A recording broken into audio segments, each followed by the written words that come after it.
अस्सलाम वालेकुम। Online student confirm कर दें, आवाज़ क्लियर आ रही है?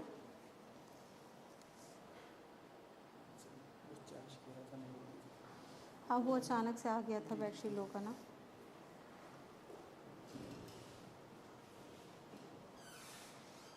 अच्छा जी, तो कोई न्यू स्टूडेंट तो नहीं है अभी, सारे थे प्रीवियस क्लास में। अच्छा जी, तो लास्ट क्लास में हमने जो है कुछ कॉन्सेप्ट डिस्कस करे थे, उनको एक दफ़ा क्विकली रिवाइज़ कर लेते हैं।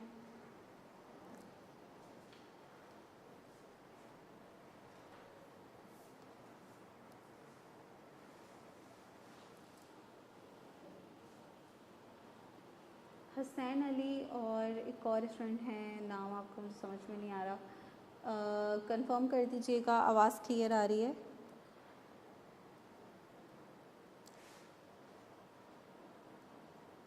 जी, तो हमने डेफिनेशंस ऑफ इकोनॉमिक्स डिस्कस करी थी, ठीक है।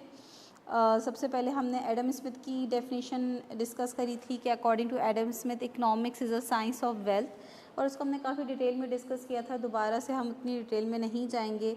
कुछ मेन बातें जो हमने इसमें करी थी वो ये था कि अगर कोई भी इकॉनमी वेल्दियर बनना चाहती है, ग्रो करना चाहती है, तो उसको 4 चीज़ों पे फोकस करने की ज़रूरत है, और वो चारों चीज़ें जो हैं वो वेल्थ के अराउंड ही जो है वो घूम रही हैं। नंबर 1 हमने बात करी थी production of wealth, number 2 exchange of wealth, then distribution of wealth, और देन कंजम्पशन ऑफ वेल्थ, ठीक है। तो एडम स्मिथ के अकॉर्डिंग अगर ये 4 पिलर्स जो हैं वो स्ट्रॉन्ग होंगे किसी भी इकोनॉमी के, तो वो इकोनॉमी भी स्ट्रॉन्ग होगी, वेल्दियर होगी, ग्रो करेगी।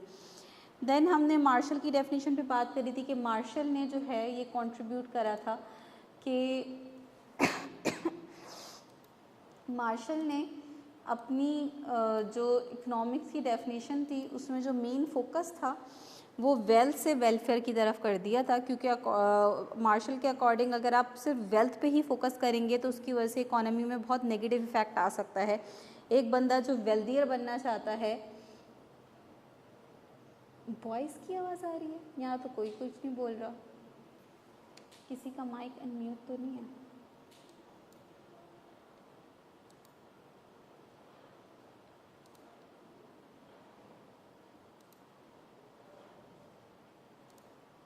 अब नहीं आएगी।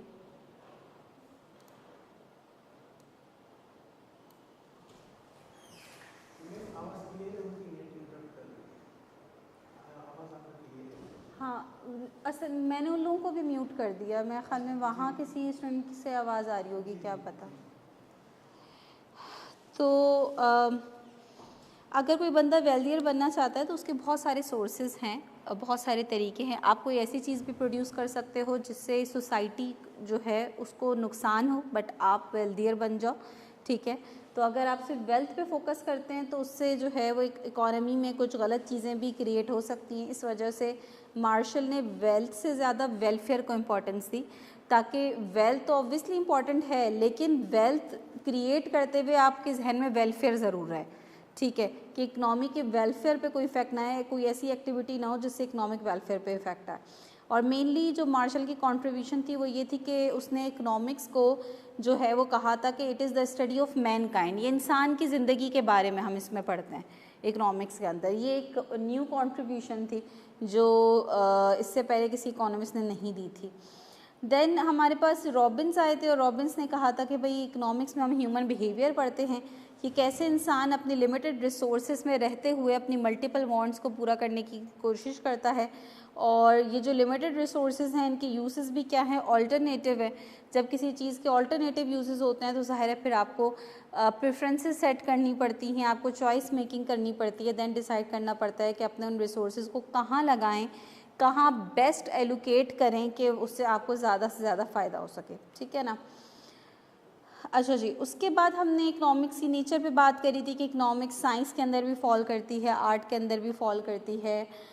फिर हमने पॉजिटिव और नॉर्मेटिव साइंस के बारे में बात करी थी कि इकोनॉमिक्स अगेन पॉजिटिव नॉर्मेटिव दोनों हैं। पॉजिटिव साइंस फैक्चुअल क्वेश्चंस पे बेस करती है, जबकि नॉर्मेटिव साइंस जो है वो ओपिनियन बेस्ड है, ठीक है ना। तो इकोनॉमिक्स में ना सिर्फ हम फैक्ट्स के बारे में बात करते हैं बल्कि उन फैक्ट्स को जो है, उन प्रॉब्लम्स को सॉल्व करने के सॉल्यूशंस भी निकालते हैं, ठीक है, कि वो कैसे सही किए जा सकते हैं। देन हमने ब्रांचेस ऑफ इकोनॉमिक्स में देखा था कि भाई इकोनॉमिक्स को हम 2 मेजर ब्रांचेस में डिवाइड करते हैं, माइक्रो इकोनॉमिक्स और मैक्रो इकोनॉमिक्स। माइक्रो इकोनॉमिक्स में हम स्मॉल लेवल पे बात करेंगे, इंडिविजुअल लेवल पे बात करेंगे, जब ये हम आगे करेंगे तो आपको पता चलेगा। और मैक्रो इकोनॉमिक्स में हम पूरी इकोनॉमी के बारे में बात करते हैं, ऐसे इश्यूज़ को डिस्कस करते हैं जो पूरी इकोनॉमी के इशू हैं, किसी एक इंडिविजुअल का इशू नहीं है, जैसे कि महंगाई हो गई, बेरोज़गारी हो गई, ये इकोनॉमी लेवल पर इश्यूज़ हैं, ठीक है। I think this was our last slide, agents और पार्टिसिपेंट्स ऑफ एन इकोनॉमी, जिसमें हमने बात करी थी कि भाई इकोनॉमिक एजेंट्स कौन होते हैं। दे आर एन एक्टर और decision maker with in an economic model. और 4 इकोनॉमिक एजेंट्स और पार्टिसिपेंट्स हैं इकोनॉमी के अंदर। सबसे पहले हाउस होल्ड, जिनको हम कंज्यूमर भी कहते हैं, जिनका मेन फंक्शन है कि वो ना सिर्फ गुड्स एंड सर्विसेज कंज्यूम करेंगे बल्कि अपनी सर्विसेज भी प्रोवाइड करेंगे, ठीक है। और इसकी रीज़न मैंने आपको बता दी थी कि भाई आप जब कहीं अर्न करोगे तो ही आपके पास इनकम आएगी और आप उस इनकम को फिर खर्च करोगे, ठीक है ना। फिर फर्म्स कौन हैं, वो कलेक्टिव ग्रुप ऑफ ऑर्गेनाइजेशंस हैं जो क्या करती हैं, इकोनॉमी में गुड्स एंड सर्विसेज प्रोड्यूस करती हैं। गवर्नमेंट हम सबको पता है किसे कहते हैं। फॉरेन ट्रेडर्स कौन आ जाते हैं, एक्सपोर्टर्स और इम्पोर्टर्स आ जाते हैं, ठीक है ना। तो ये हमारी लास्ट स्लाइड थी जो हमने डिस्कस करी थी। अब इसके बाद जो है वो हम न्यू स्लाइड डिस्कस करना स्टार्ट करेंगे। अच्छा, न्यू कॉन्सेप्ट में सबसे पहला कॉन्सेप्ट आ जाता है आपका फैक्टर्स ऑफ प्रोडक्शन, जिसको इनपुट भी कहा जाता है, ठीक है ना।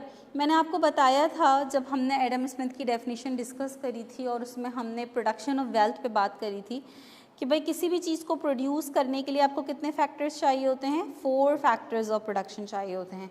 कौन कौन से, लैंड, लेबर, कैपिटल, एंटरप्रेन्योर। यहाँ पे हमने क्या किया है कि इनको फर्दर जो है वो कैटेगराइज कर दिया है into human and non human factors. तो ह्यूमन फैक्टर्स में ऑब्वियसली लेबर और एंटरप्रेन्योर आ गया और नॉन ह्यूमन फैक्टर्स में लैंड और कैपिटल आ गया। अच्छा, अब यहाँ पे जो लेबर और एंटरप्रेन्योर है उसकी डेफिनेशन जो है वो बहुत सिंपल है।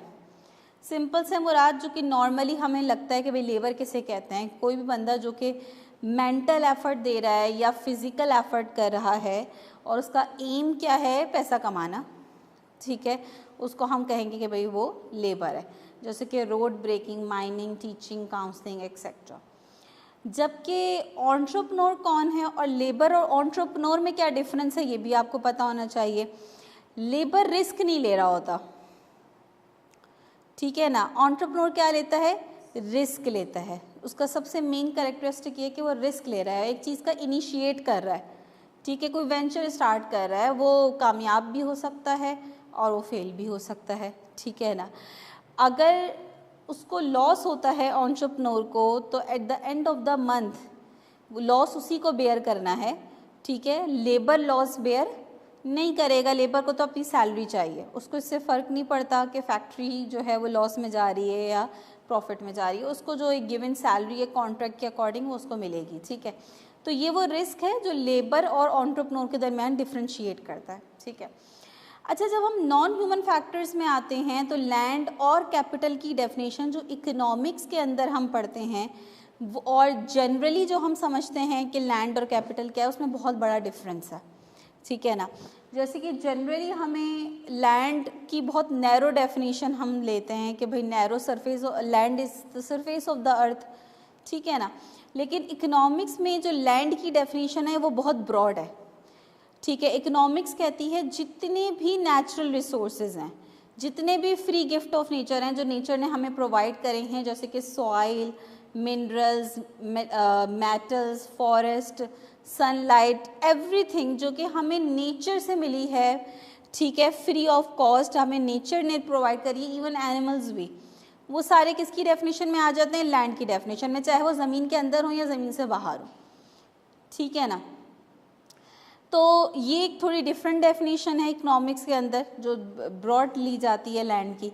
इसी तरीके से कैपिटल अगर हम किसी से पूछते हैं तो जनरली उसका आंसर ये होता है कि मनी, कैपिटल का क्या मतलब है? मनी। और इकोनॉमिक्स में इसकी डेफिनेशन में इतना बड़ा कॉन्ट्रास्ट है कि इकोनॉमिस्ट मनी को कैपिटल कंसिडर ही नहीं करते। इकोनॉमिस्ट कहते हैं कि मनी कैपिटल नहीं है। क्यों?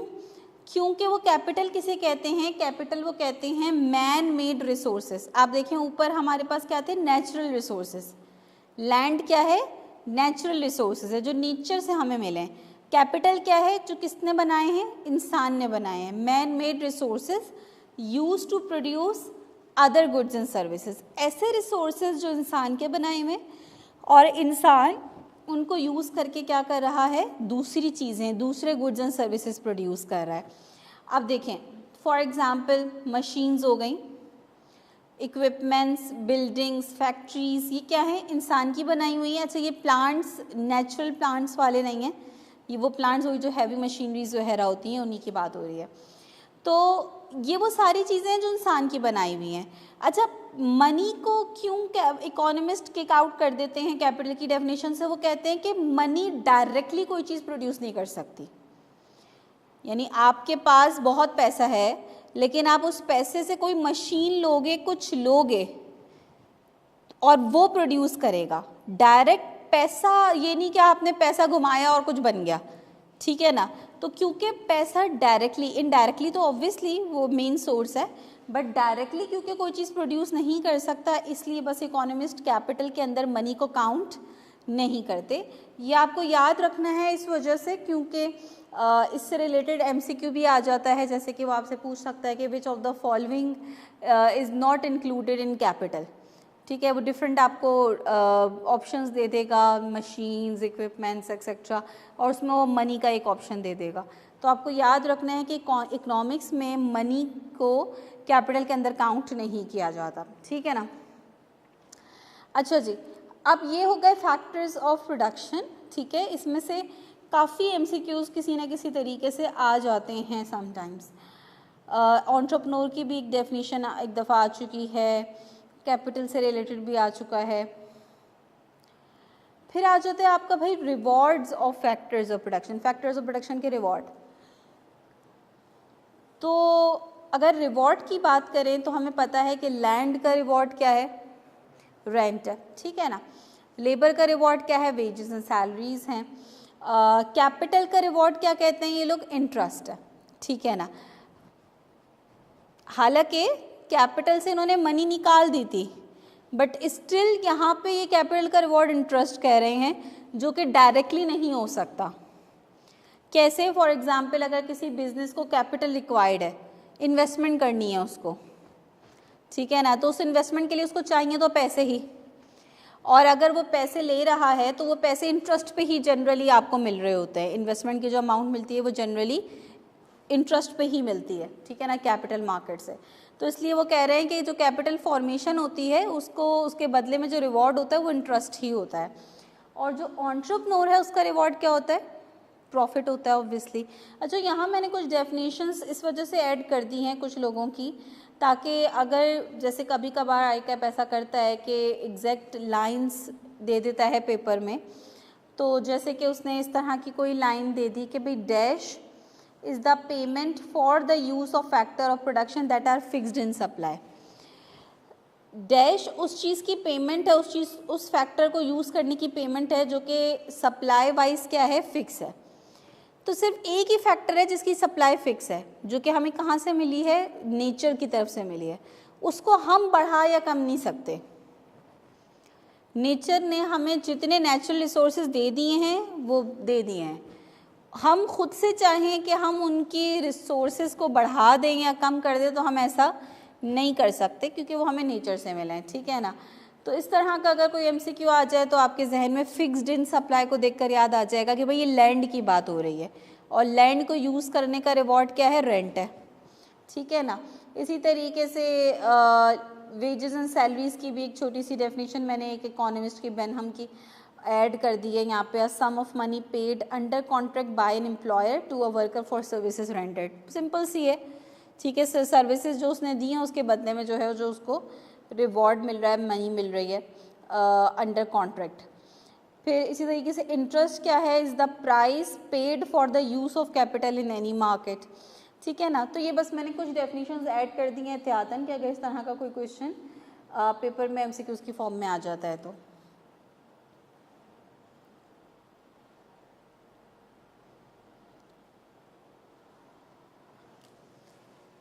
अच्छा जी, अब ये एक टॉपिक आ जाता है हमारे पास, types of goods on the basis of consumption.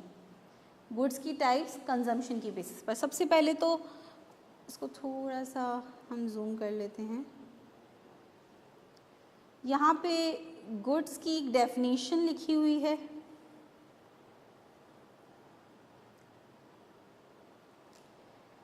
Definition पढ़ें, डेफिनेशन क्या कह रही है, गुड्स किसे कहते हैं इकोनॉमिक्स में।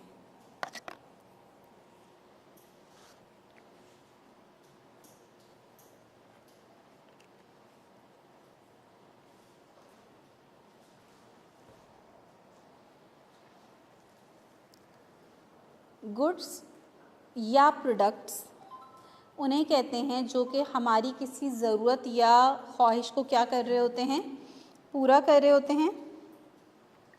और क्या प्रोवाइड कर रही होती है, यूटिलिटी प्रोवाइड कर रही होती है। यूटिलिटी का क्या मतलब है, यूटिलिटी का मतलब है यूज़फुलनेस आप कह लें। ये कोई भी चीज़ जो आपको बेनिफिट दे रही है किसी भी तरह से, यानी गुड्स हम उन प्रोडक्ट्स को कह रहे हैं जो कि हम इंसान की किसी ज़रूरत और ख्वाहिश को पूरा करते हैं। अब कोई सी भी ज़रूरत, या आपने वॉच पहनी हुई है, ठीक है, तो ये भी आपकी कोई ज़रूरत है जिसको पूरा कर रही है, ठीक है। आप पानी पी रहे हैं तो आपकी एक नीड है जो पूरी हो रही है, आपको एक यूटिलिटी मिल रही है पानी पीने से, वॉच पहनने से आपको एक यूटिलिटी मिल रही है, ठीक है ना। तो गुड्स का मतलब वो प्रोडक्ट्स हैं जो कि आप हमारी नीड या वांट्स को सेटिस्फाई करें और हमें यूटिलिटी प्रोवाइड करें। यूटिलिटी बेसिकली इकोनॉमिक्स की एक टर्म है जिसका सिंपल मतलब ये कि हर चीज़ को यूज़ करने से आपको एक बेनिफिट मिलता है, एक उसकी एक यूज़फुलनेस होती है। अच्छा, अब कंजम्पशन की बेसिस पर हम कहते हैं कि हम गुड्स को 5 टाइप्स में कैटेगराइज कर सकते हैं, जिसमें से फर्स्ट टाइप आपके पास यहाँ पे लिखी हुई है मैरिड गुड्स, ठीक है ना। पहले हम इसकी डेफिनेशन पढ़ेंगे और एक जनरल, आपको बहुत सारे इसमें टर्म्स समझ में नहीं आएंगी, लेकिन एक जनरल आइडिया आपको क्या मिल रहा है ये आप डेफिनेशन पढ़ के बताएं मुझे।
हाँ जी,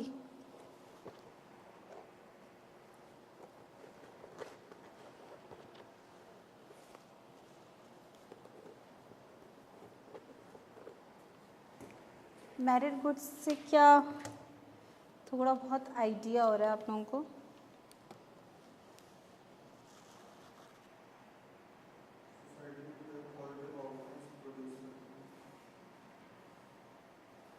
ठीक है, अच्छे हैं सोसाइटी के लिए। अगर बिल्कुल हम उसको आसान लफ्ज़ में कंक्लूड करें तो मैरिड गुड्स वो गुड्स हैं जो सोसाइटी के लिए अच्छे हैं, डिज़ायरेबल हैं सोसाइटी के लिए, ठीक है। अब इसमें कुछ चीज़ें हैं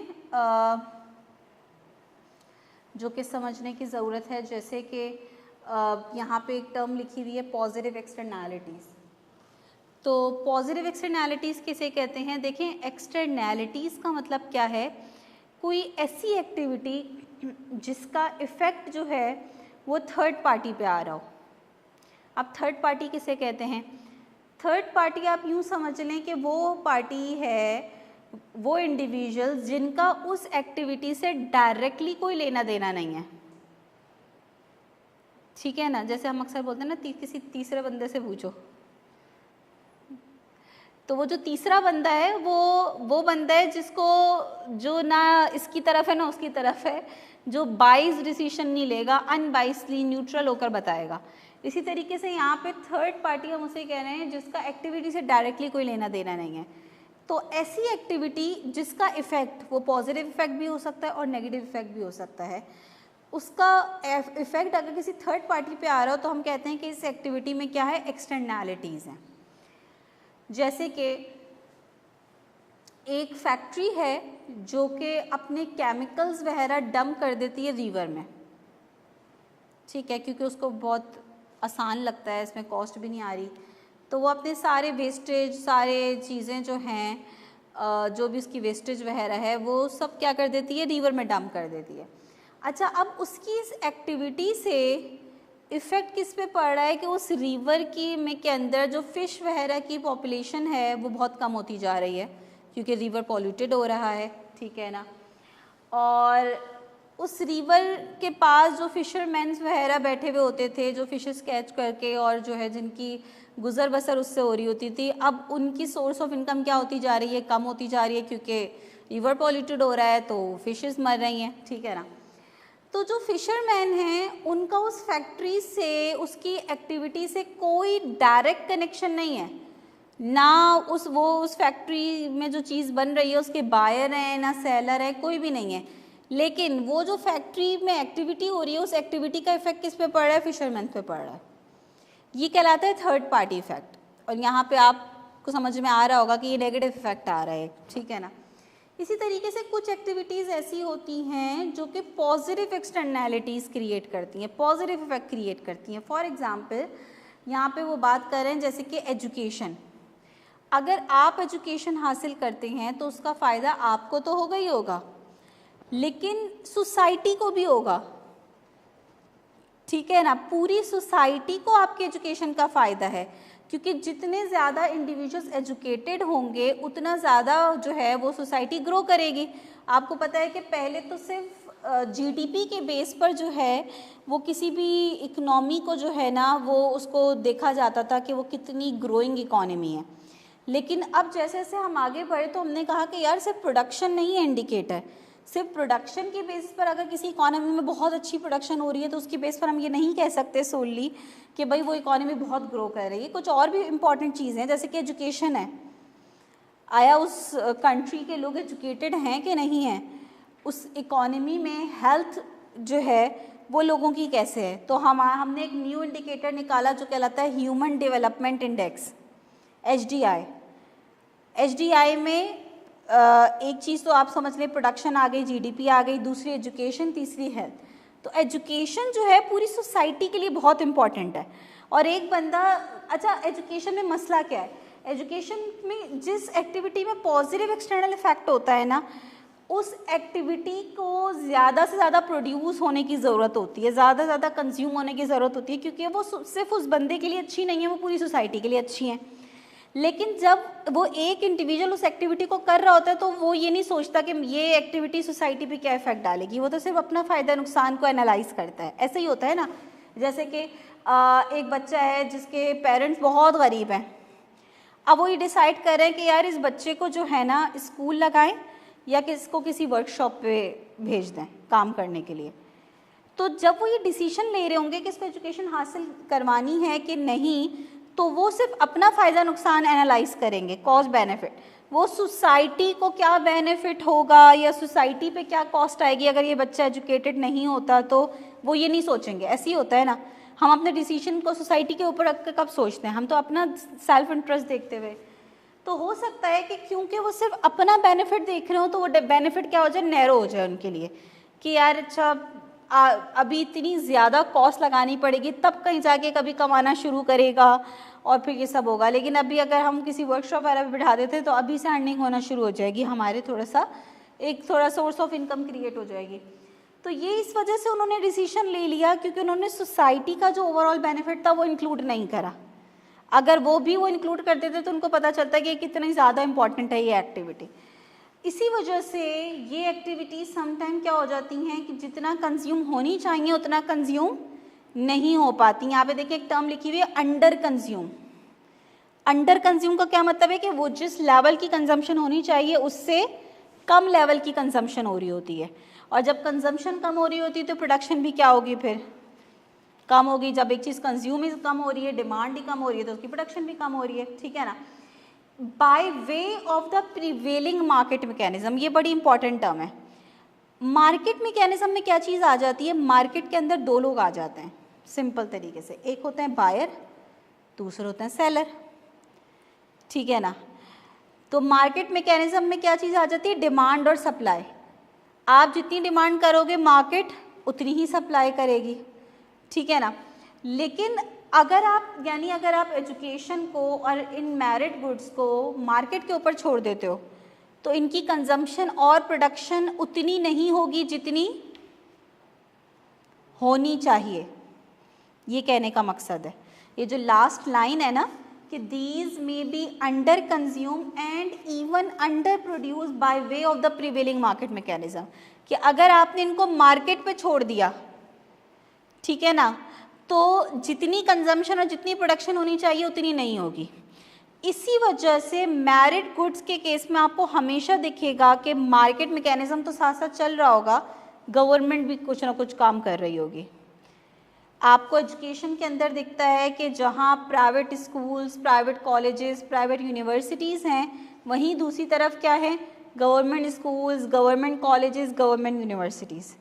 गवर्नमेंट क्यों एजुकेशन के अंदर काम कर रही है उसको पता है, इसमें पॉजिटिव एक्सटर्नैलिटी है, और लोग सिर्फ इस वजह से क्योंकि कॉस्ट आ रही है एजुकेशन में और वो एनालाइज नहीं कर पा रहे कि इसकी इम्पोर्टेंस कितनी ज़्यादा है पूरी सोसाइटी के लिए, क्योंकि वो इतना ब्रॉड लेवल पे नहीं सोच रहे, ठीक है, वो सोसाइटी के पर्सपेक्टिव से नहीं सोच रहे, तो वो समटाइम क्या करते हैं कि उसकी वो इम्पोर्टेंस को नहीं समझते हुए उसको निगलेक्ट कर देते हैं।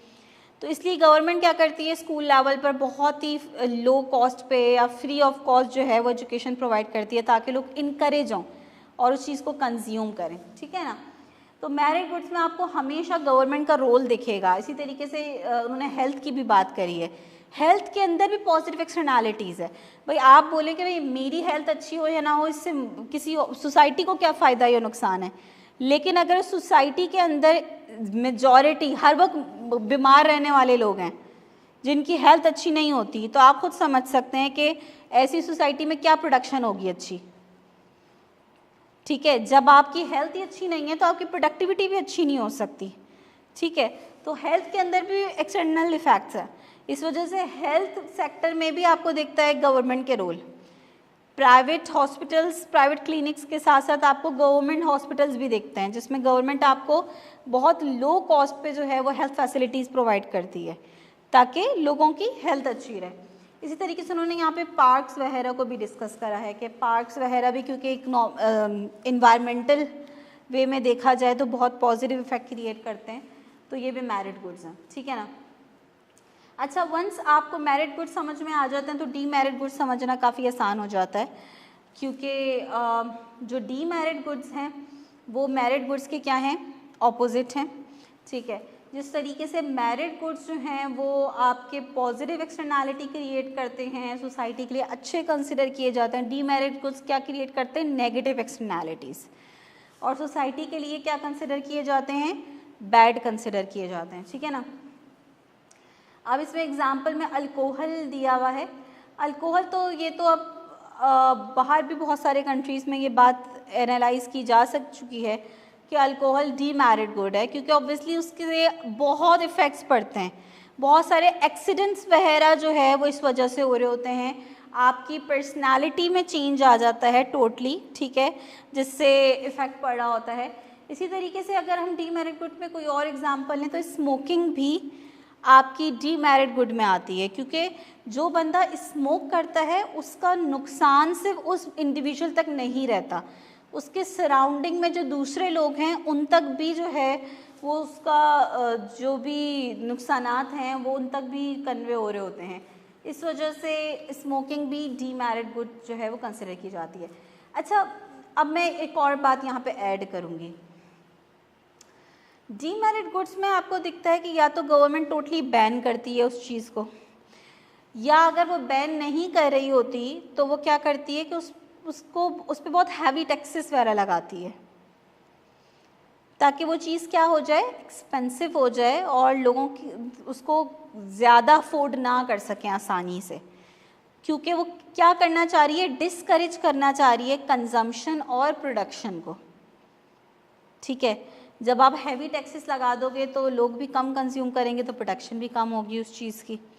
ठीक है ना, जैसे कि छालिया और ये जितनी भी चीज़ें बहुत कॉमन है, ये क्या है, इसमें बीच में बहुत हैवी टैक्स लग गया था। ठीक है ना, जिसकी वजह से क्या हुआ था, लोगों के लिए अफोर्ड करना मुश्किल हो गया था इन चीज़ों को। पहले तो और भी बहुत सस्ती मिला करती थी। तो ये सारे डीमेरिट गुड्स हैं। अच्छा, मेरिट गुड्स में आपको दिखेगा कि गवर्नमेंट को क्योंकि इनकरेज करना है तो वो क्या कर देती है, सब्सिडीज़ देती है।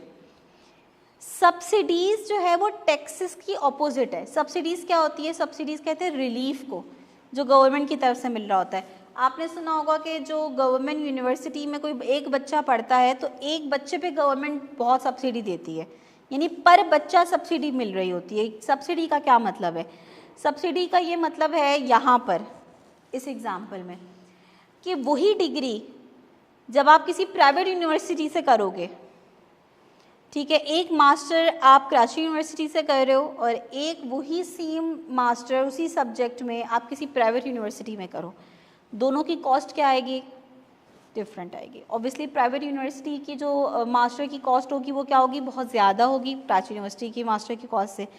तो यानी जो गवर्नमेंट है आपको मार्केट रेट से कम रेट पर वो एजुकेशन प्रोवाइड कर रही है। ठीक है, ये सब्सिडी है कि आपको एक चीज़ मार्केट रेट से कम रेट पे दी जा रही है ताकि आप इनकरेज हों उस चीज़ को कंज्यूम करने के लिए। ठीक है ना, तो मेरिट गुड्स में आपको दिखता है गवर्नमेंट सब्सिडीज़ देती है to encourage consumption and production, और डीमेरिट गुड्स में क्या करती है, टैक्सेस लगाती है to discourage consumption and production. Clear है, दोनों के कॉन्सेप्ट में कोई डिफरेंस, कोई प्रॉब्लम तो नहीं है। अच्छा, फिर हमारे पास एक थर्ड कॉन्सेप्ट आ जाता है पब्लिक गुड्स। अच्छा, पब्लिक गुड्स आप लोग थोड़ा सा रीड करें, मुझे एक छोटी सी टेंशन चल रही है दिमाग में, उसको मैं क्लियर कर लूँ, क्योंकि मुझे ऐसा लग रहा है कि मैंने गाड़ी की चाबी नहीं निकाली और वो गाड़ी नहीं लगी हुई है, तो लेट मी कंफर्म कि इस तरह का कुछ हुआ ना हो। आप लोग जब तक मैं ऑनलाइन स्टूडेंट्स को भी बता दूँ, हाँ जी, जो हमारे पास ऑनलाइन ज्वाइन करा है जिन स्टूडेंट्स ने, आप लोग पब्लिक गुड्स को एक दफ़ा रीड करें। हम लोग 2 मिनट के ब्रेक के बाद जो है वो फिर पब्लिक गुड्स को समझेंगे। 2 मिनट दीजिएगा बस मुझे।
किस्मत अच्छी थी।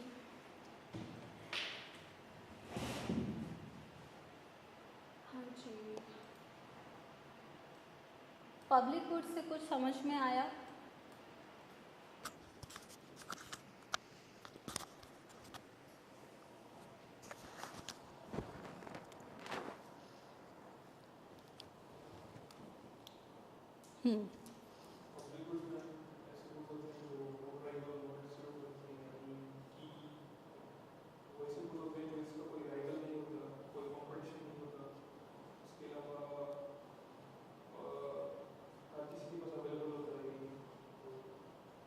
सही है, ठीक है।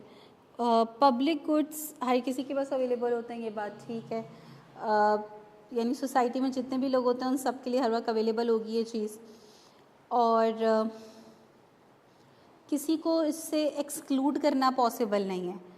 एक दफ़ा जब ये चीज़ प्रोवाइड कर दी जाएगी तो उसका फ़ायदा सब तक पहुंचेगा, उसकी जॉइंट कंजम्पशन हो रही होती है। आप किसी एक को उससे एक्सक्लूड नहीं कर सकते कि नहीं आप ये फैसिलिटी नहीं ले सकते, एक्सक्लूजन पॉसिबल नहीं है। तो मेनली इसमें दो कैरेक्टरिस्टिक्स लिखी हुई हैं जो कि इम्पॉर्टेंट हैं। एमसीक्यूज़ के पर्सपेक्टिव से भी बात करें तो ये कैरेक्टरिस्टिक्स आपसे पूछी जा सकती हैं कि पब्लिक गुड्स में कौन सी दो कैरेक्टरिस्टिक्स हैं। अच्छा, नॉन राइवलरी का क्या मतलब है? राइवल कंपटीशन को कहा जाता है, ठीक है, कॉम्पिटिटर, कि भाई ये राइवल फर्म है, कॉम्पिटिटर है ये हमारा, ठीक है। तो नॉन राइवलरी मतलब कोई कंपटीशन नहीं, जैसे इन्होंने कहा। अब कंपटीशन किस सेंस में? कंपटीशन कब होता है? जब किसी चीज़ की आप यूँ समझ लें कि सप्लाई जो है ना वो कंजम्पशन की बेस पर लिमिटेड होती है। यानी अब एक चीज़ एक यूनिट अवेलेबल है और उसको लेने वाले दो लोग हैं, उस कंपटीशन आ जाता है कि अगर एक लेगा तो उसका फ़ायदा दूसरे तक नहीं पहुंच पाएगा, ठीक है। लेकिन अगर कोई ऐसी चीज़ है जो कि एक दफ़ा प्रोवाइड कर दी गई तो उसका फ़ायदा सब तक पहुंच रहा है और किसी एक का बेनिफिट दूसरे की वजह से कम नहीं हो रहा, तो हम बोलेंगे इसमें कोई राइवलरी नहीं है। मुझे कोई मसला नहीं है अगर आप भी उस चीज़ को कंज्यूम कर रहे हैं तो कंपटीशन नहीं रहा कोई, ठीक है। और एक्सक्लूडिबिलिटी तो मैंने आपको समझा दिया। अच्छा, अब इसमें एग्जाम्पल कौन सी आ जाती है? और क्योंकि पब्लिक गुड्स हैं तो ये वो गुड्स हैं जो कि जिनको सिर्फ और सिर्फ गवर्नमेंट प्रोवाइड करती है। इनको कोई प्राइवेटली किसी फर्म का या प्राइवेट इंडिविजुअल का इनको प्रोवाइड करने में कोई बेनिफिट नहीं है। कैसे, ये बात भी अभी मैं आपको समझाती हूँ। पहले हम इसकी एग्जांपल देख लेते हैं। पहली एग्जांपल उन्होंने यहाँ पे क्या लिखी है? National defence system. भाई जब गवर्नमेंट जो है वो ये सिस्टम, ये डिफेंस सर्विस प्रोवाइड करती है, ठीक है, तो वो जो सेंस ऑफ सिक्योरिटी है, सेंस ऑफ प्रोटेक्शन है, वो सब लोगों को मिलता है ना, और आप किसी एक को एक्सक्लूड ही नहीं कर सकते कंट्री में रहने वाले। इसी तरीके से अगर हम स्ट्रीट लाइटनिंग की बात करें, ये भी पब्लिक गुड्स के अंदर आते हैं कि अगर जो स्ट्रीट लाइट्स लगी हुई होती हैं उनके अंदर कोई कंपटीशन नहीं है कि भाई एक गाड़ी को ज़्यादा बेनिफिट हो रहा है उस वहाँ गुजरने वाली से दूसरे से को कम हो रहा है, और ना आप किसी को एक्सक्लूड कर सकते हैं कि भाई आप यहाँ से नहीं गुजरेंगे, ठीक है ना, पॉसिबिलिटी नहीं है। इसी तरीके से यहाँ पे उन्होंने हाईवे नेटवर्क की बात करी, लेकिन highway network still some time उसमें एक्सक्लूडिबिलिटी हो जाती है। अगर टूल वगैरह है तो एक्सक्लूजन इज़ पॉसिबल, क्या आप रोक सकते हैं किसी को वहाँ से गुजरने से, ठीक है ना। तो यहाँ पे हम प्योर पब्लिक गुड्स की बात कर रहे हैं। अच्छा जी, अब एक बात मैंने यहाँ पे ये करी कि नॉर्मली जो पब्लिक गुड्स हैं उनको सिर्फ प्योरली कौन प्रोवाइड करता है? गवर्नमेंट प्रोवाइड करती है, किसी प्राइवेट इंडिविजुअल का इसमें कोई बेनिफिट नहीं है। क्यों? फॉर एग्जांपल अगर एक प्राइवेट इंडिविजुअल जो है वो कोशिश करता है नेशनल डिफेंस सिस्टम बनाने की या इस तरह का कोई स्ट्रीट लाइट्स लगाने की, उसको क्या चाहिए? पैसे चाहिए, और वो सबके पास जाएगा कि भाई हम ये सर्विस प्रोवाइड कर रहे हैं तो इसके लिए हमें इतने पैसे रिक्वायर्ड हैं, तो पर इंडिविजुअल आपको इतना पे करना है। इसमें क्या होता है कि हर इंडिविजुअल एक बात सोचता है कि यार अगर मैंने नहीं दिया और बाकी सबने दे दिए तो सर्विस तो अवेलेबल हो जाएगी, और एक दफ़ा सर्विस अवेलेबल हो गई तो मुझे कोई रोक नहीं सकता। जैसे कि एक गली है उसमें 10 बेंगलोज़ हैं और उन 10 बेंगलोज़ में से जो है ना वो 6-7 बेंगलोज़ वाले सोच रहे हैं कि यार रात के वक्त बहुत सुनसान हो जाता है, यहाँ पे बहुत प्रॉब्लम होती है, तो गार्ड रख लेते हैं। अब ज़ाहिर है गार्ड की एक सैलरी है, उसकी कॉस्ट है, ठीक है। तो अब वो मिलके बोलते हैं कि यार सबसे पैसे इकट्ठे करते हैं ताकि गार्ड रखा जा सके। आपको बहुत कम एग्जाम्पल्स ऐसी मिलेंगी कि सारे के सारे देने को तैयार हो जाएं पैसे, बहुत कम एग्जाम्पल। एक या दो लाजमी होंगे या उससे ज़्यादा भी हो सकते हैं जो बोलेंगे नहीं हमें ज़रूरत नहीं है, हालांकि उनको ज़रूरत होगी लेकिन वो पैसे देने को तैयार नहीं होंगे। तो कहीं ना कहीं माइंड में आपके पास होता है कि यार हमें फ्री राइडर जो है ना वो बेनिफिट मिल जाए, मुफ्त में बेनिफिट मिल जाए। अगर बाकी सारों को इतनी ज़्यादा ज़रूरत है तो किसी ना किसी तरीके से अरेंज कर लेंगे, और एक दफ़ा गार्ड रख दिया गया तो ज़ाहिर है प्रोटेक्शन तो हमें भी मिलेगी। हमें थोड़ी कोई हमारे घर से निकाल सकता है कि नहीं अब आप इस गली में नहीं रह सकते हो, आपने गार्ड के लिए पैसे नहीं दिए। तो बात ये है कि एक ऐसी सर्विस जिसमें से एक्सक्लूजन पॉसिबल नहीं हो। जब एक्सक्लूजन पॉसिबल नहीं होती तो आपके लिए प्रोवाइड करना मुश्किल हो जाएगा ना उस चीज़ को। हर कोई क्या चाहेगा, मुफ्त में मुझे ये फैसिलिटी मिल जाए। और गवर्नमेंट जब ये प्रोवाइड करती है तो गवर्नमेंट, आपको पता है कि बहुत सारे तरीके हैं गवर्नमेंट के पास आपसे लेने के लिए, वो टैक्सेस वगैरह इन सब चीज़ों के थ्रू आपसे कवर कर लेती है रेवेन्यू, ठीक है। पब्लिक गुड्स का ऑपोजिट आपके पास क्या आ जाता है, प्राइवेट गुड्स आ जाता है। आई थिंक ये तो बहुत ईजी सा है, इसमें इतना ज़्यादा समझाने की भी ज़रूरत नहीं है कि इसमें करेक्टरिस्टिक तो राइवलरी हो जाएगा। आप दुकान पे जाते हैं कोई भी चीज़ लेने के लिए, फॉर एग्जांपल ब्रेड लेने के लिए जा रहे हैं, तो वो पीस ऑफ ब्रेड जो आपको दुकानदार ने दे दिया है अब उसका बेनिफिट आपको मिलेगा। सेम वो पीस जो आपके हाथ में, उसका फ़ायदा किसी और तक नहीं पहुंच सकता। इसी तरीके से अगर आप गए और आपने ब्रेड उठाई और आप बोला चलो भाई अल्लाह हाफिज़, तो आपको दुकानदार नहीं जाने देगा जब तक आप उसके लिए पे नहीं करते। तो सेलर आपको प्रिवेंट कर सकता है, आपको रोक सकता है उस चीज़ को लेने से, एक्सक्लूड कर सकता है। तो in case of private goods exclusion is possible, ठीक है ना। तो ये बिल्कुल ऑपोजिट हो गया पब्लिक गुड्स का कि राइवलरी भी है और एक्सक्लूजन भी है, ठीक है जी। लास्ट आपके पास आ जाता है, ये आप लोगों में से कोई समझाएगा, क्लब गुड्स। क्लब गुड्स की स्पेशलिटी ये है कि क्लब गुड्स में एक कैरेक्टरिस्टिक आपको दिख रहा है प्राइवेट गुड वाला और एक कैरेक्टरिस्टिक आपको दिख रहा है पब्लिक गुड्स वाला। तो इसको थोड़ा सा रीड करें और कोई एग्जाम्पल सोचें। यहाँ पे तो उन्होंने प्राइवेट गोल्फ कोर्सेज की एग्जाम्पल दी हुई है, आप कोई और एग्जाम्पल भी सोच सकते हैं, बहुत सारी एग्जाम्पल्स हैं। क्लब का मतलब कि वो चीज़ जो कि ज़ाहिर एक बंदा एट ए टाइम नहीं कंज्यूम कर रहा होगा, ठीक है ना, बहुत सारे लोग एक साथ किसी सर्विस को ले रहे हैं, किसी गुड को कंज्यूम कर रहे हैं। और ये वाली बात को जहन में रखते हुए कि यहाँ पे एक बात लिखी हुई है कि उसकी कंजम्पशन नॉन राइवल होगी till a point where congestion takes place. तो एक लिमिट है कि एक पॉइंट तक उसकी कंजम्पशन नॉन राइवल रहेगी, उसके बाद राइवल हो जाएगी।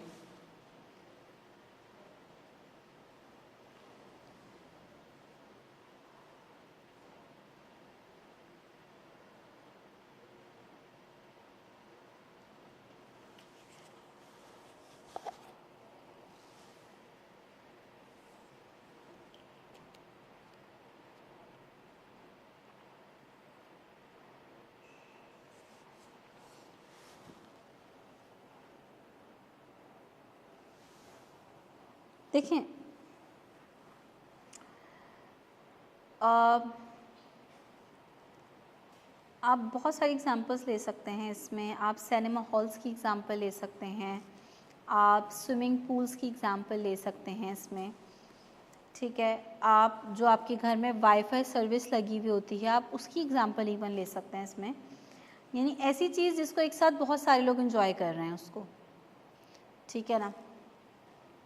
लेकिन उसमें एक्सक्लूडिबिलिटी की कैरेक्टरिस्टिक है। स्विमिंग पूल जाएंगे तो ज़ाहिर है उसको यूज़ करने की कॉस्ट है जो आपको पे करनी है, अदरवाइज़ आपको वो सर्विस नहीं लेने देगा। सिनेमा हॉल्स की एक प्राइस है जो आपको पे करनी है। वाईफाई सर्विस अगर आपको घर में लगानी है तो उसकी एक कॉस्ट है जो आपको पे करनी है, अदरवाइज़ आपको एक्सक्लूड कर दिया जाएगा। लेकिन उसकी कंजम्पशन एक पॉइंट तक नॉन राइवल है। नॉन राइवल यानी एक साथ बहुत सारे लोग उसको सर्विस को ले रहे हैं और किसी एक का बेनिफिट दूसरे के उस सर्विस को लेने से कम नहीं हो रहा, फ़र्क नहीं पड़ रहा एक को दूसरे की कंजम्पशन से। लेकिन जब कंजशन होना स्टार्ट हो जाती है, यानी बहुत सारे लोग उस सर्विस को लेना शुरू कर दें, उसकी लिमिट क्रॉस हो जाए, कंजशन होना शुरू हो जाए, तो अब कंजम्पशन क्या हो जाएगी, राइवल हो जाएगी। यानी आप चाहेंगे कि फ़लाँ बंदा इसको कंज्यूम ना करे क्योंकि इसकी वजह से मेरा बेनिफिट कम हो रहा है। आप स्विमिंग पूल्स की एग्जांपल ले लें, स्विमिंग पूल है तो एक साथ बहुत सारे लोग उसको एंजॉय करते हैं, लेकिन अगेन उसकी एक लिमिट है ना। एक स्विमिंग पूल की अगर लिमिट है कि इसमें मैक्सिमम 20 लोग एट अ टाइम जो है वो रह सकते हैं, एंजॉय कर सकते हैं, और वहाँ पे 30 लोग आ जाएं तो क्या होगा, ठीक है, कंजम्पशन राइवल हो जाएगी। आप चाहेंगे कि कुछ लोग बाहर निकलें कि यार कुछ समझ ही नहीं आ रहा। इसी तरीके से सिनेमा हॉल्स हैं, सम टाइम बहुत ज़्यादा, अब तो खैर मेरे ख्याल में सीट के अकॉर्डिंग ही टिकट्स वो देते हैं, लेकिन पहले जो वो पुराने सिनेमा हॉल्स वगैरह होते थे वो भर दिया करते थे। अब जब इतना ओवर क्राउडेड हो जाता है तो इतना शोर शराबा, कहीं से बच्चे की रोने की आवाज़ आ रही है, कहीं से कोई चीख रहा है, आप इंजॉय नहीं कर पा रहे हैं, ठीक है। इसी तरीके से वाईफाई सर्विस है, उसकी भी एक लिमिट होती है ना। अगर आपके घर में बहुत सारे गेस्ट आ जाएं और वो भी वाईफाई का पासवर्ड ले लें, अब आप ना चाहते हुए भी आपने दे दिया, अब आपकी इंटरनेट स्लो चलना स्टार्ट हो गया है। जब आपका इंटरनेट स्लो चलना स्टार्ट हो जाए, आप समझ जाए कंजस्शन होना स्टार्ट हो गई है और अब कंजम्पशन नॉन राइवल से राइवल हो गई है। अब आप चाहेंगे कि कोई ये 2-3 लोग बंद करें अपना नेट तो मेरा नेट सही चले, ठीक है ना। तो ये क्लब गुड्स की एग्जांपल है जिनमें एक तो एक्सक्लूडिबिलिटी की कैरेक्टरिस्टिक है, दूसरा ये नॉन राइवल रहेंगे but till a point where congestion takes place. Clear है, कोई मुश्किल बात तो नहीं है इसमें। फिर इसको क्विकली करते हैं, क्या टाइम हो रहा है हमारे पास, आधा घंटा है हमारे पास। हमें कुछ स्लाइड्स आज कवर करनी है ताकि हम नेक्स्ट क्लास में चैप्टर 2 स्टार्ट कर सकें। अच्छा, जिस तरह से अभी हमने पढ़ा था types of goods on the basis of consumption, इसी तरीके से कुछ टाइप्स ऑफ गुड्स आ जाते हैं आपके on the basis of income. ये बहुत सिंपल से स्ट्रेट फॉरवर्ड से हैं। इसमें मेनली आपके पास 2 टाइप हैं, normal goods and inferior goods. और नॉर्मल गुड्स को नॉर्मल गुड्स यहाँ पे क्यों कहा गया है, ये नाम क्यों दिया गया है, ये भी मैं आपको बता देती हूँ। देखिए, सबसे पहले तो समझें कि वो गुड्स, क्योंकि इनकम की बेसिस पर आपने इनकी टाइप्स बताई हैं तो इनकम के साथ रिलेशन बताया जा रहा है। वो गुड्स जिसकी कंजम्पशन इनकम के बढ़ने से क्या हो जाए, बढ़ जाए, और इनकम के कम होने से उन चीज़ों की कंजम्पशन आप क्या कर दें, कम कर दें। ऐसे गुड्स को हम क्या कहते हैं, उल्टा कर दिया मैंने, रेस क्यों नहीं हो रहा, इनकम बढ़ने से कंजम्पशन ज़्यादा हो जाए और इनकम कम होने से कंजम्पशन कम हो जाए, ये कहलाता है डायरेक्ट रिलेशन। डायरेक्ट या फिर पॉजिटिव रिलेशन के दो वेरिएबल्स सेम डायरेक्शन में मूव कर रहे हैं। जब हमारी इनकम बढ़ती है तो हमारी परचेजिंग पावर भी क्या हो जाती है, इंक्रीज हो जाती है, और हम मेजॉरिटी ऐसी चीज़ें हैं जिनकी कंजम्पशन क्या कर देते हैं, बढ़ा देते हैं। हमें फील भी नहीं होता, लेकिन हमारी कंजम्पशन पहले के मुकाबले में ज़्यादा हो जाती है। भाई जो मंथली 7-8 लाख भी कमा रहा है ना, उसको भी स्केर्सिटी की प्रॉब्लम है, वो भी कह रहे हैं कि यार कम से कम 10 लाख तो होनी चाहिए थी। जो 50,000 कमा रहा है वो कह रहा है यार 1 लाख हो जाती, ठीक है ना। तो प्रॉब्लम क्या है कि जब आपकी इनकम बढ़ती है तो खर्चे भी आप बढ़ा लेते हैं, ठीक है ना। एक लो इनकम वाला अपने नॉर्मल स्कूल में भेज रहा है बच्चों को, जिसकी इनकम ज़्यादा होगी वो ज़ाहिर है नॉर्मल स्कूल्स में नहीं भेजेगा, पहले वो बीकन हाउस और इन सब में भेजेगा, वरना फिर वो बोलेगा यार बाहर भेजता हूँ, अब्रॉड भेजूंगा बच्चों को पढ़ाने के लिए, ठीक है। तो आप अपने खर्चे भी उसी लिहाज से बढ़ाते हैं। तो ऐसे गुड्स जिनकी इनकम के साथ डायरेक्ट रिलेशन हो उनको हम क्या कहते हैं, नॉर्मल गुड्स कहते हैं। डायरेक्ट रिलेशन, इनकम बढ़ेगी उनकी डिमांड आप बढ़ा दोगे, इनकम कम होगी डिमांड कम कर दोगे। इनको नॉर्मल गुड्स क्यों कहा जा रहा है, क्योंकि नॉर्मली ऐसा ही होता है ना, नॉर्मली इनकम बढ़ने से हम कंजम्पशन बढ़ा देते हैं इस, और ज़्यादातर गुड्स के केस में यही होता है, इस वजह से हमने इनको नॉर्मल गुड्स कहा है कि ये नॉर्मल केस है। दूसरे गुड्स को यहाँ पे कहा गया है इन्फीरियर गुड्स। इन्फीरियर गुड्स कौन से होते हैं, जिनका ज़ाहिर इनकम के साथ क्या रिलेशन होगा, ऑपोजिट, इन्वर्स रिलेशन। हमारी इनकम बढ़ेगी तो हम ऐसी चीज़ों को कंज्यूम करना क्या कर देंगे, कम कर देंगे। इनकम कम होगी तो हम ज़्यादा कंज्यूम करेंगे ऐसी चीज़ों को। नाम से ही पता लग रहा है जो कि इन्फीरियर गुड्स हैं। इसमें बहुत सारी एग्जांपल्स आ सकती हैं। इसमें हम सेकंड हैंड गुड्स की एग्जांपल भी लेते हैं। जब आपकी इनकम कम होती है तो आप बहुत सारी चीज़ों को सेकंड हैंड ले रहे होते हैं। गाड़ी की एग्जांपल ले लें आप, या मोबाइल की एग्जांपल ले लें, दूसरी एग्जांपल्स ले लें। लेकिन जब आपकी इनकम बढ़ती है तो फिर आप ऐसी चीज़ों की कंजम्पशन क्या कर देते हो, कम कर देते हो। इसी तरीके से पब्लिक ट्रांसपोर्ट की भी एग्जांपल समटाइम इन्फीरियर गुड्स में ली जाती है, ठीक है ना। आप ऑल्दो कि यहाँ पे इन्होंने एक बात लिखी है कि यहाँ पे इन्फीरियर का मतलब क्वालिटी नहीं है, बट स्टिल अगर एक चीज़ सस्ती होती है तो उसकी क्वालिटी में भी इफ़ेक्ट आता है। ये बात बिल्कुल उनकी इलॉजिकल सी बात है कि भाई ये अफोर्डेबिलिटी के कॉन्टेक्स्ट में है, क्वालिटी के कॉन्टेक्स्ट में नहीं है। जब आप कोई सब्ज़ी या कोई फ्रूट लेने जाते हो तो वहाँ पे भी आपको अक्सर दिखता है, आप टमाटर वाला टमाटर बेच रहा है, वो 2 तरह के टमाटर लिए हैं उसने, एक के रेट डिफरेंट हैं, दूसरे के डिफरेंट हैं। तो जब रेट का डिफरेंस आता है तो क्वालिटी का भी तो डिफरेंस आ रहा होता है, ठीक है ना। तो कुछ लोग उस कम रेट वाले को जो अफोर्ड नहीं कर सकते वो उस कम रेट वालों को ले रहे होते हैं, ठीक है ना। तो ये बात है कि इन्फीरियर गुड्स वो गुड्स हैं जिनकी जब इनकम कम होती है तो ऐसी चीज़ों को ज़्यादा कंज्यूम करते हैं लोग। जब लोगों की इनकम ज़्यादा होती है तो वो ऐसी चीज़ों की डिमांड क्या कर देते हैं, कम कर देते हैं। तो इनका आप इन्वर्स रिलेशन है आपस में। थर्ड यहाँ पे इन्होंने ऐड किया है सुपीरियर गुड्स को। सुपीरियर गुड्स बेसिकली आपके नॉर्मल गुड्स की ही एक्सट्रीम फॉर्म है, यानी सुपीरियर गुड्स आपके वो गुड्स हैं जिसको हर बंदा अफोर्ड नहीं कर सकता, लग्जरी गुड्स हैं ये। देखिए आप इसकी अगर डेफिनेशन पढ़ें तो आपको इजीली समझ में आ जाएगा। अच्छा, इन तीनों डेफिनेशन में एक टर्म यूज़ हो रही है, डेफिनेशन इलास्टिसिटी की, शायद आप लोग नोट करें। नॉर्मल गुड्स में भी मैंने उसको हाईलाइट ही नहीं करा, इसी तरीके से इन्फीरियर गुड्स में, सुपीरियर गुड्स में। आपको लोगों को जो मैं भेजूंगी उसमें मैंने ये एडिट कर दिया है कि इलास्टिसिटी वाली बात हटा दी है, क्योंकि इलास्टिसिटी का कॉन्सेप्ट आएगा चैप्टर नंबर 3 में, और जब वो आएगा तब हम डिस्कस करेंगे कि इनकी किसकी इलास्टिसिटी पॉजिटिव होती है। अभी आपको पता ही नहीं है इनकम इलास्टिसिटी कहते किसे हैं, और जब एक बात हमने चैप्टर 3 में पढ़नी है तो अभी पढ़ के हम अपना टाइम क्यों लगाएं। तो इसलिए अभी हम इस बात को नहीं समझते, हम सीधी सीधी बात समझ रहे हैं अभी खाली, ठीक है ना। तो सुपीरियर गुड्स की डेफिनेशन क्या लिखी हुई है, superior goods are those goods that tend to make up the larger proportion of an individuals consumption as the income rises. ये वो गुड्स हैं कि जब आपकी इनकम बढ़ती है तो आप उस बढ़ी हुई इनकम का मेजर प्रोपोर्शन इन चीज़ों पर खर्च करते हैं।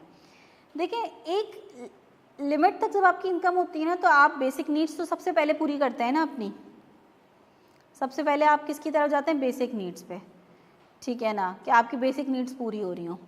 फिर जब आपकी इनकम उस लिमिट को भी क्रॉस कर जाती है ना कि बेसिक नीड्स तो पूरी हो रही हैं, कंफर्ट्स भी आपको मिल रहे हैं ईजीली, अब जब आपकी इनकम मज़ीद बढ़ेगी तो आप किसकी तरफ जाओगे, लग्जरीज़ की तरफ जाओगे, ठीक है ना। तो बेसिकली जब आपकी इनकम बढ़ती है तो आपकी इनकम का एक मेजर प्रोपोर्शन जो है वो किस में जा रहा होता है, सुपीरियर गुड्स में जा रहा होता है, क्योंकि बेसिक नीड्स ऑलरेडी आपकी पूरी हो रही होती हैं। They can be taken as an extreme form of normal goods, extreme form है, ठीक है। इनकम बढ़ने से इनकी कंजम्पशन बढ़ रही है, लेकिन हर लेवल की इनकम बढ़ने से कंजम्पशन नहीं बढ़ेगी इनकी, एक ख़ास लिमिट है कि इस लिमिट को क्रॉस करेगी इनकम तो ही आप लग्जरी गुड्स अफोर्ड कर पाओगे, हर कोई नहीं अफोर्ड कर सकता, ठीक है। अच्छा, बीच वाली लाइन इलास्टिसिटी वाली स्किप कर देते हैं। फिर क्या लिखा हुआ है, it can also be termed as a luxury good that is not bought below a certain level of income, वही वाली बात लिखी हुई है, ठीक है। लग्जरी कार के एग्जाम्पल को यहाँ पे यूज़ किया गया है। आपका क्या नाम है, हमारी भी बात सुन लें थोड़ी सी।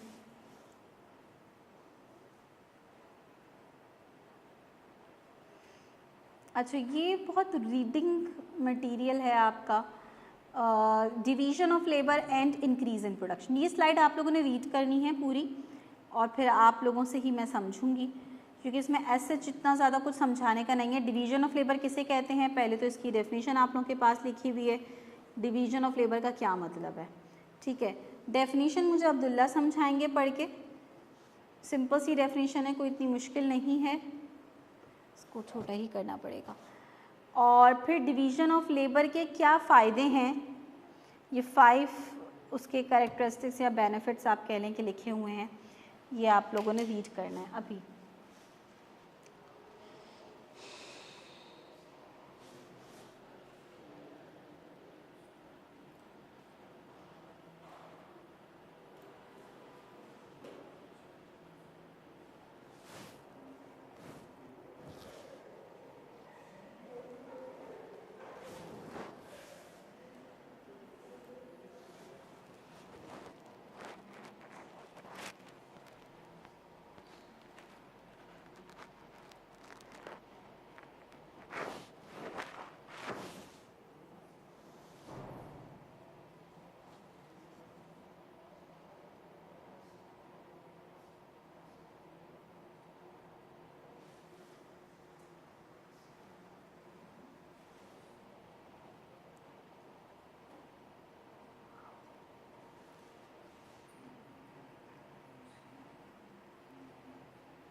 जी अब्दुल्ला, डिवीज़न ऑफ लेबर पहले।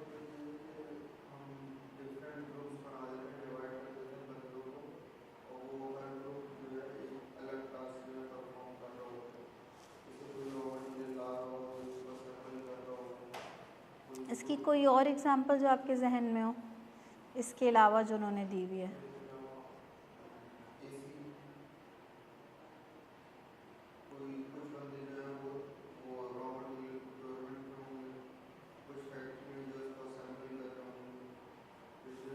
यानी आपको हर जगह, हर फैक्ट्री फॉर्म में डिफरेंट डिपार्टमेंट्स दिखते हैं, एक ही डिपार्टमेंट सारे काम नहीं कर रहा होता।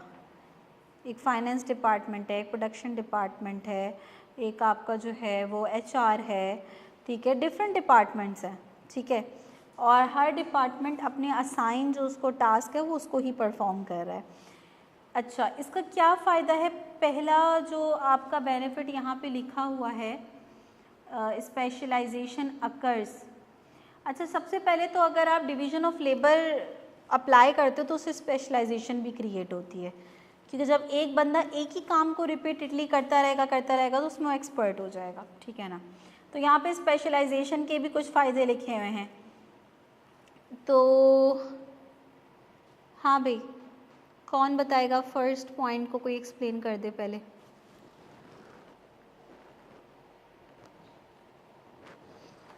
फर्स्ट पॉइंट तो आसान है, तो इसलिए इसको जो एक्सप्लेन कर देगा वो फ़ायदे में रहेगा।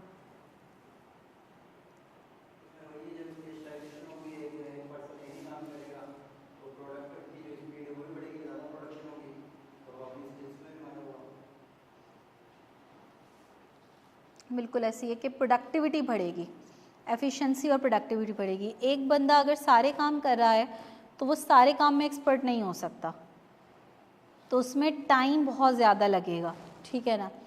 हाँ जी, सेकंड आई थिंक बहुत आसान है। No time is wasted moving from one task to another. आपके दिमाग में 10 काम नहीं चल रहा है कि यार अब इसके बाद ये काम करना है, एक ही काम है जो आपने कर रहा है। हालांकि इसकी वजह से एक प्रॉब्लम आ जाता है कि भाई आपको सम टाइम बोरियत होने लग जाती है एक ही काम कर करके, ठीक है, लेकिन अभी हम यहाँ पे सिर्फ बेनिफिट्स पे फोकस कर रहे हैं। अच्छा, थर्ड बेनिफिट कौन समझाएगा मुझे? Specialisation decreases cost per unit of output.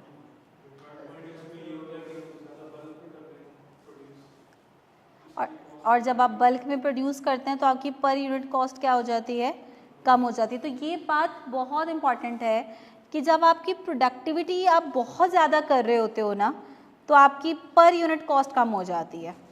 जितने भी आप बड़े बिजनेसेस देखोगे उसमें उनको यही फ़ायदा मिल रहा होता है, क्योंकि वो हर चीज़ बल्क में ले रहे होते हैं, जिसकी वजह से उनको डिस्काउंट फैसिलिटीज़ भी मिल रही होती हैं दूसरी को। और ये सिर्फ डिस्काउंट तक लिमिटेड नहीं है, यानी हम ये सोचते हैं कि यार वो पहले, अगर आप पहली डेफिनेशन ही देख लें कि वो एक ही बंदा सारे काम कर रहा था, तो कॉस्ट वैसे देखा जाए टोटल टर्म में तो कम आ रही होगी।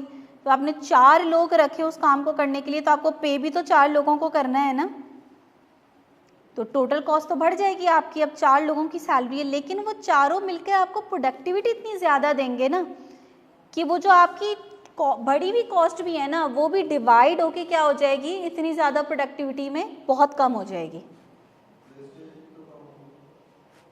बहुत सारी चीज़ें हैं, बहुत सारी चीज़ें इसमें आ जाती हैं जिसकी वजह से आपकी पर यूनिट कॉस्ट कम हो रही होगी।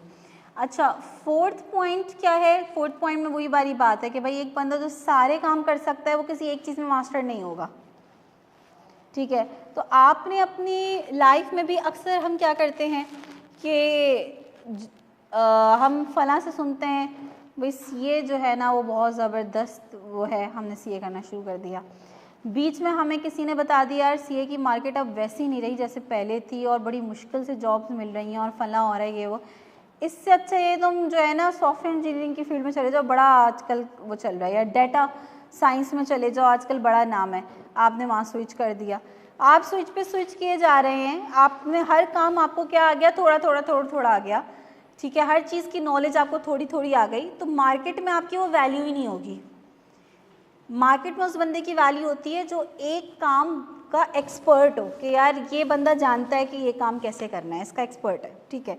तो कोशिश करनी है कि एक चीज़ चाहे वो जैसी भी हो उस पर आप फोकस करें और उसमें इतने एक्सपर्ट बन जाए कि आप जैसा कोई ना हो दूसरा। मार्केट में जगह खुद निकलती है। और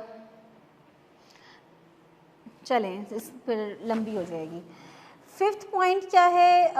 5th पॉइंट में उन्होंने थोड़ा सा उसको ब्रॉड लेवल पे लेकर गए हैं और वो कह रहे हैं जैसे इंडिविजुअली हम देखते हैं कि हर इंडिविजुअल की डिफरेंट स्किल्स होती हैं, इसी तरीके से हम अगर इसी चीज़ को इंटरनेशनल कैनवस में देखें तो कंट्रीज़ के पास भी हर चीज़ को प्रोड्यूस करने के डिफरेंट एडवांटेज होते हैं। हर कंट्री हर चीज़ नहीं प्रोड्यूस कर सकता, और अगर वो हर चीज़ प्रोड्यूस कर भी रहा होगा तो वो चीपली प्रोड्यूस नहीं कर सकता हर चीज़, ठीक है।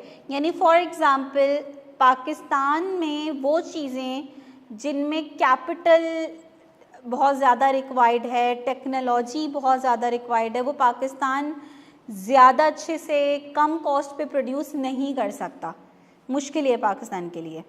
हाँ, लेकिन वो चीज़ें जिसमें लेबर बहुत ज़्यादा रिक्वायर्ड है वो पाकिस्तान बहुत चीप प्रोड्यूस कर सकता है, क्योंकि पाकिस्तान के पास लेबर क्या है, बहुत ज़्यादा है, ठीक है ना। इसी वजह से पाकिस्तान में तो और बहुत से सारे प्रॉब्लम्स हैं जिसकी वजह से मल्टीनेशनल कंपनीज थोड़ा सा आने में रिलेक्टेंट होती हैं। अदरवाइज़ ये जो सारे कंट्रीज़ हैं, पाकिस्तान, इंडिया, बांग्लादेश, इन कंट्रीज़ में नॉर्मली मल्टीनेशनल कंपनीज आती ही इस वजह से अट्रैक्ट होकर हैं क्योंकि यहाँ पे लेबर चीप है, तो उनकी प्रोडक्ट कम कॉस्ट में बन जाती है, ठीक है।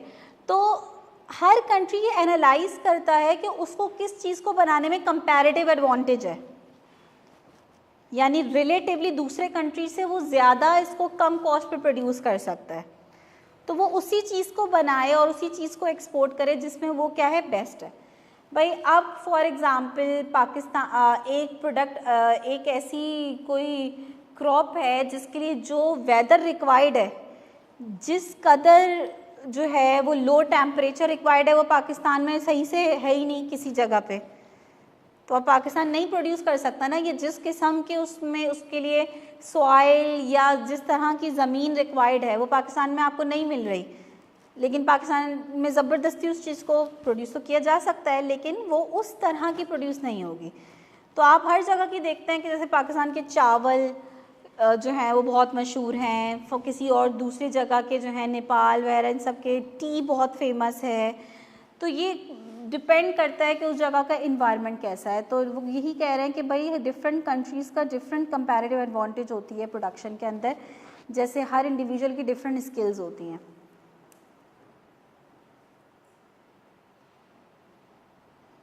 अच्छा, अगेन ये एक इंफॉर्मेटिव पर्पज़ से एक ये स्लाइड है, एमसीक्यूज़ में शायद इसकी इतनी ज़्यादा इंपॉर्टेंस नहीं है कि इससे रिलेटेड कोई ऐसा एमसीक्यू आए, इसके चांस बहुत कम ही है। Capital formation and its stages. Capital की डेफिनेशन मैं ऑलरेडी आपको बता चुकी हूँ, man made resources use to produce other goods and services. ऐसी चीज़ें जो इंसान ने बनाई हैं और उनको यूज़ करके वो दूसरी चीज़ें बनाता है, और हमने उसकी एग्जाम्पल में मशीन्स वगैरह देख ली थी। कैपिटल के साथ एक टर्म ऐड हो गई है फॉर्मेशन, यानी क्या मतलब हुआ, कैपिटल स्टॉक में एडिशन होना। आपकी कंट्री में न्यू फैक्ट्रीज लग रही हैं, न्यू मशीन्स बन रही हैं, ठीक है, ये क्या कहलाता है, कैपिटल फॉर्मेशन कहलाती है। कैपिटल फॉर्मेशन के लिए क्या चाहिए होता है आपको, पैसे, इन्वेस्टमेंट। आपको फैक्ट्रीज बनानी है, आपको हैवी मशीनरीज बनानी है, तो क्या चाहिए, पैसा चाहिए ना आपको। तो एक इन्वेस्टर के पास पैसा आता कैसे है, पैसा आएगा तो वो कैपिटल फॉर्मेशन करेगा ना। हर किसी के पास, हर कोई अपनी इंटरनल फंडिंग तो नहीं कर रहा होता इतनी, ठीक है ना। तो उसके स्टेजेस बताए हुए हैं कि किसी भी इकोनॉमी में इन्वेस्टमेंट कैसे होती है, कैपिटल फॉर्मेशन कैसे होती है। पहला स्टेज क्या है, क्रिएशन ऑफ सेविंग्स।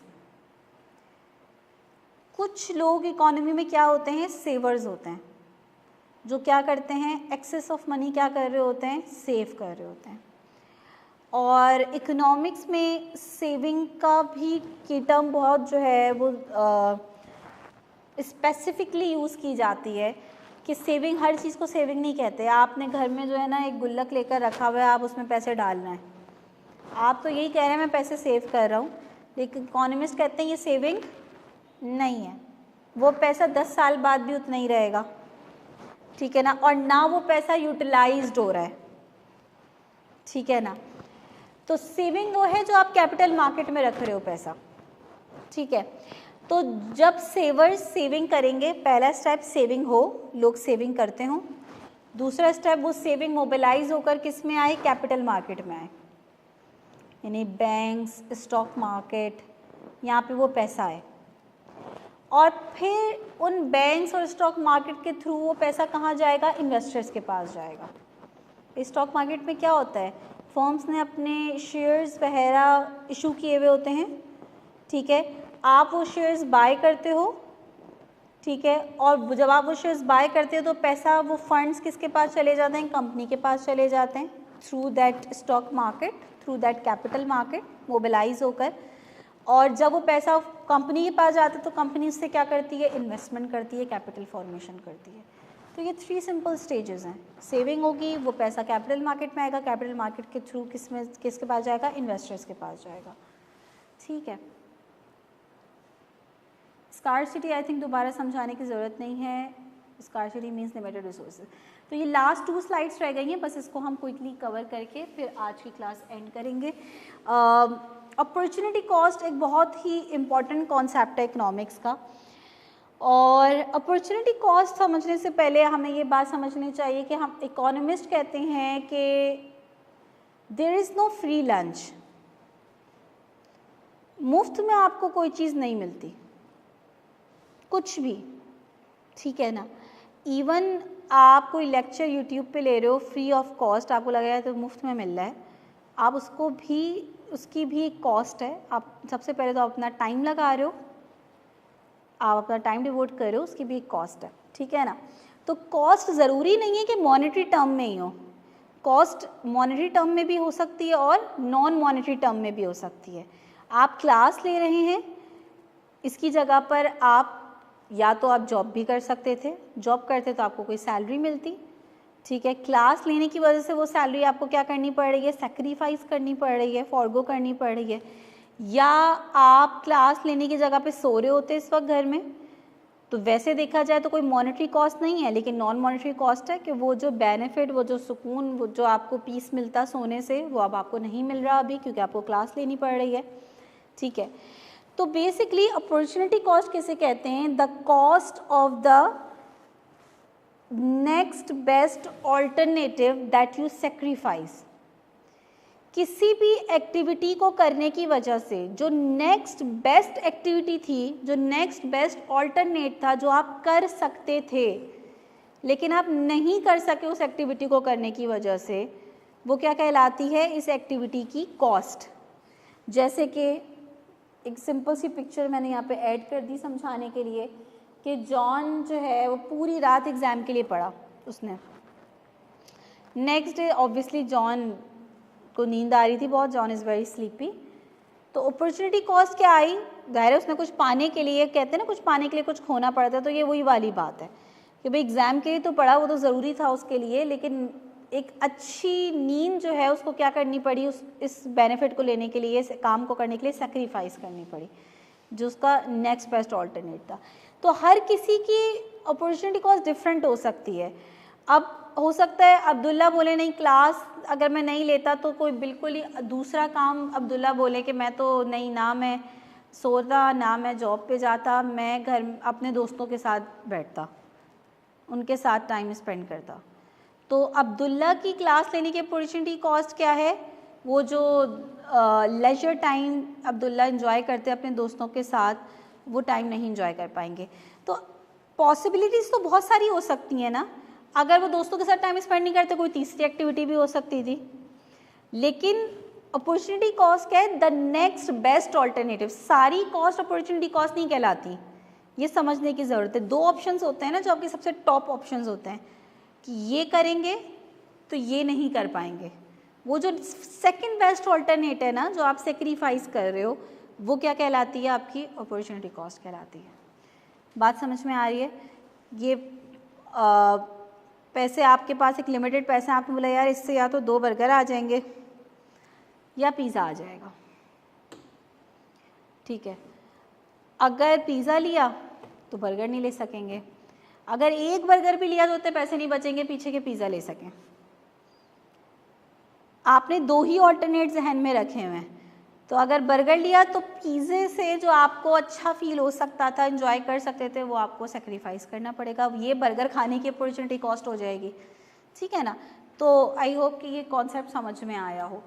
अच्छा, जितने भी इकोनॉमिक एजेंट्स हमने पढ़े, वो सारे के सारे अपने डिसीजंस में अपॉर्चुनिटी कॉस्ट फेस कर रहे होते हैं ना। कंज्यूमर क्या अपॉर्चुनिटी कॉस्ट फेस करता है? ये इनकम है, इस इनकम में रहते हुए जैसे अभी मैंने बताया कि पिज़्ज़ा भी लिया जा सकता था, बर्गर भी लिया जा सकता है, लेकिन दोनों नहीं लिए जा सकते। तो अब उसको डिसाइड करना पड़ेगा, जो भी वो एक चीज़ कंज्यूम करेगा, दूसरी उसकी अपॉर्चुनिटी कॉस्ट होगी। फॉर्म्स को डिसाइड करना पड़ेगा। आप घर में बैठ के बोल रहे हैं कि यार मेरा दिल करता है कि मैं फ़लाँ ब्रांड भी खोल लूँ, ये काम भी कर लूँ, वो काम भी कर लूँ, लेकिन सारे काम नहीं किए जा सकते क्योंकि हर काम के लिए रिसोर्सेज रिक्वायर्ड होते हैं।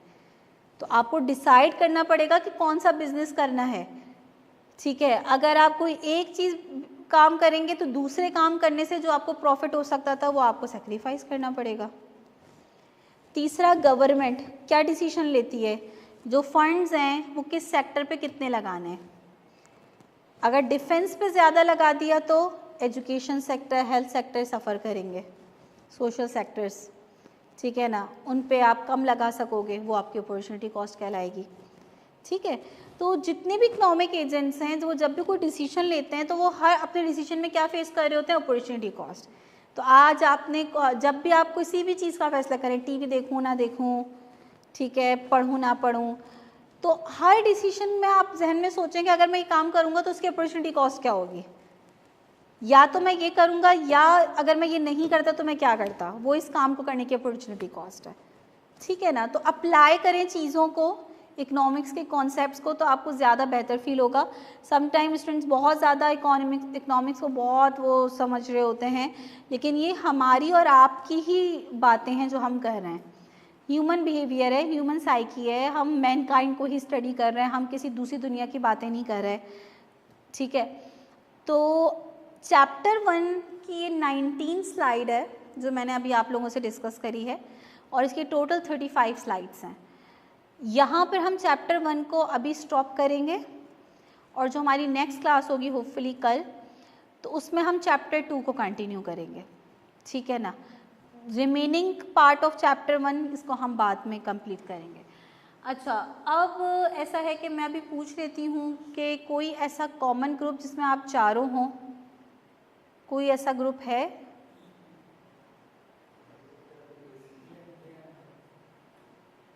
कोई सा भी ग्रुप हो, जनरल ग्रुप ही हो, तो उसमें मैं इसके एमसीक्यूज़ आप लोगों से शेयर कर दूँगी और मैं आपको एमसीक्यूज़ बता भी देती हूँ कि वो आपने कोशिश करनी है कि आज टाइम निकाल के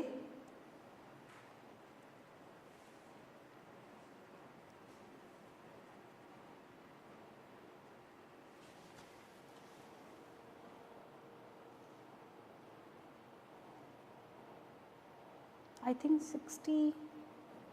63 MCQs, 1 to 63 ये आप लोग कर सकते हैं जितना हमने पढ़ा है। 1 से लेकर 63 तक MCQs ऐसे हैं, ये भी आपको मैं फ़ाइल शेयर कर दूंगी, जो कि आप लोग कर सकते हैं, ठीक है ना। तो ये आपने आज मैक्सिमम, क्योंकि स्टार्टिंग के MCQs तो ऐसे हैं कि बहुत ही आसान, जैसे कि लिखा हुआ है कि भाई इकोनॉमिक्स की टर्म जो डिराइव हुई है, इकोनॉमी वो किस लैंग्वेज से डिराइव हुई है, बहुत स्ट्रेट फॉरवर्ड हैं। तो ये तो स्टार्टिंग के 10 तो आपके फटाफट होंगे, ठीक है ना। तो एज़ मैक्सिमम एज़ पॉसिबल आप इसको अटैम्प्ट करिएगा। अभी मैं आपको फ़ौरन से शेयर कर देती हूँ और फिर अगर कोई समझ में ना आए तो फिर हम कल की क्लास में डिस्कस करेंगे, ठीक है। चलिए, थैंक यू।